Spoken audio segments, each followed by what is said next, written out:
Para po sa devotion natin na patungkol po sa reconciliation, meron po tayong dalawang klaseng relationships. Una po yung relationship natin sa Diyos, that's vertical. Ang kasunod po niyan ay horizontal, yung relationship natin sa ating kapwa. Now, kung naayos na yung relationship natin sa ating Diyos because of the Lord Jesus Christ, tayo po ay na-reconcile na sa Diyos, nire-require po tayo ng Biblia na pati yung horizontal relationship natin, yung relationship natin sa kapwa, ating kapwa ay maayos din. Magkaroon tayo ng reconciliation.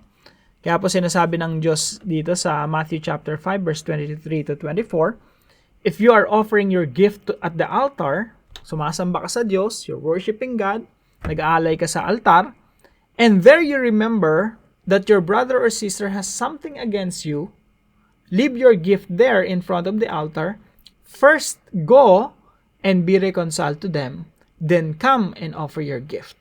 So dito po, it's a requirement, it's an obligation.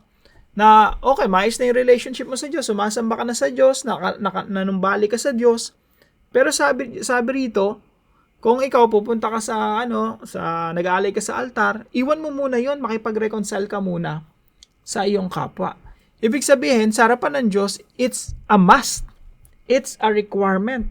It's an obligation na kapag naayos yung relationship mo sa Diyos, dapat yung relationship mo sa kapwa mo tao maayos din. Kaya po mga kapatid, kahit anong sakit yung naranasan mo at pananakit ng ibang tao sa iyo, you forgive that person. At kung paano mo naman sila nasaktan, tumbasan mo ng pagpapakumbaba at mag-apologize ka na, mag-sorry ka na dun sa mga taong nasaktan mo. So, be reconciled to them. Magkaroon ng reconciliation.